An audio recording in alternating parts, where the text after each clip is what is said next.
Netflix's The School for Good and Evil, a book change that could alter the future of the franchise based on Soman Chainani's The School for Good and Evil book series. Netflix's movie adaptation of the same name introduces viewers to a magical world where fairy tale heroes and villains are trained in a school divided into two factions, the School for Good and the School for Evil. The film centers around the unlikely friendship between Agatha, played by Sophia Wiley, who is expected to attend the School for Evil, and Sophie, played by Sophia Ann Caruso, who seems destined for the School for Good. However, the twist that places Agatha in good and Sophie in evil sets off a series of dramatic events that leads them to question their identities, destinies, and the true nature of good versus evil. As the movie gains popularity on Netflix, there's already significant talk of adapting the rest of the books in the series. Director Paul Feig has hinted in interviews, including one with Screen Rant, that Netflix is laying the groundwork for future sequels. However, significant change in the movie adaptation, the early revelation of the schoolmaster's identity, poses a challenge that could affect the trajectory of any subsequent films in the franchise. In the School for Good and Evil book, the schoolmaster, played by Lawrence Fishburne in the film, is initially portrayed as a distant, enigmatic figure who remains in the background for much of the story. It's only in the final act of the book that he reveals his true intentions. As the evil schoolmaster, his goal is to regain immortality through a true love's kiss, which he attempts to achieve with Sophie. This climactic moment solidifies his villainy and sets the stage for the future books in the series. The movie, however, deviates from this approach. In the Netflix adaptation, the schoolmaster's backstory is expanded on from the beginning. The film opens with a flashback featuring twin brothers Rafal, evil, and Rian, good, played by Kit Young. This early introduction of Rafal and Rian pulls material from the third book in the series, The Last Ever After, where the brothers' storyline plays a more significant role. By incorporating this information so early in the narrative, the film disrupts the pacing and the mystery that made the schoolmaster's identity and motivations such an impactful twist in the books. While the movie remains faithful to the general plot structure of the book, this premature revelation about the schoolmaster threatens to change the dynamic of future adaptations. In the books, the schoolmaster's arc is intricately tied to the developing relationship between Sophie and Agatha, as well as the ongoing conflict between good and evil.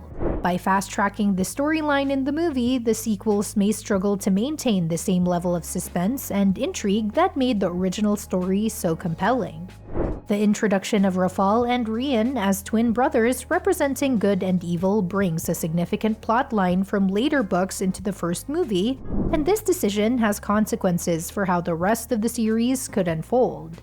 In the School for Good and Evil books, Rafal's relationship with Sophie evolves slowly over time, and his deception plays a central role in her character development. Rafal manipulates Sophie into believing that they are true loves, only to reveal his selfish, destructive motives at the last minute. By revealing Rafal's true identity so early in the film, the adaptation accelerates this arc, making it harder to justify Sophie's eventual infatuation with him. In the books, Sophie's feelings for Rafal build gradually, which makes the eventual betrayal all the more painful and significant. The early reveal in the movie risks undermining this emotional depth, making Sophie's future actions and decisions feel less organic. Kit Young does an excellent job of portraying the duality of the characters, but the film's decision to condense their storyline weakens their overall impact. The early exposure of the twin storyline raises questions about how Netflix will handle the sequels.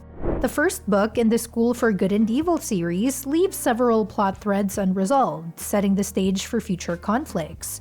For instance, the final scene of the movie teases the continuation of the story with the appearance of a mysterious dagger, which could indicate the return of Rafal. However, by revealing so much about Rafal's character in the first film, the sequels may struggle to build on this foundation without feeling repetitive.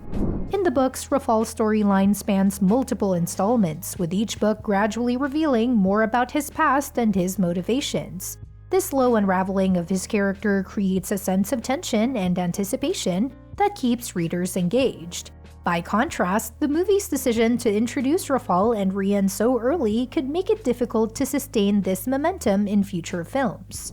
Without the mystery surrounding the schoolmaster, the sequels may need to rely on other plotlines to maintain audience interest.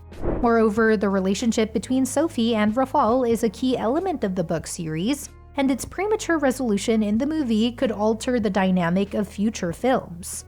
In the books, Sophie's gradual realization of Rafal's true nature is a crucial part of her character arc. If the movie has already revealed too much about Rafal's intentions, it may be challenging to replicate this emotional journey in subsequent films. The final scene of Netflix's The School for Good and Evil sets up the possibility of a sequel by introducing a mysterious dagger that follows Tedros's, played by Jamie Flatter's, arrow through the vortex between the two worlds. Tedros calls out to Agatha saying, "I need you," which suggests that their romance will play a central role in the sequel. However, the appearance of Rafal's dagger indicates that the threat of Rafal is far from over. In the books, Rafal fakes his death multiple times, and his ability to return from the dead through dark magic is a recurring theme. The movie seems to be following this pattern, as Rafal's death at the hands of Agatha using Excalibur doesn't seem to be permanent. The question of how Rafal will return in the sequel remains open, but the movie's ending strongly hints that he will be back in some form. In the second book of the series, A World Without Princes, Rafal returns as a ghost, continuing to pose a threat to Agatha and Sophie. It's possible that the movie adaptation will follow a similar path, with Rafal's ghost haunting the characters in the sequel. However, given the changes made in the first movie, it's unclear how closely the sequels will adhere to the source material.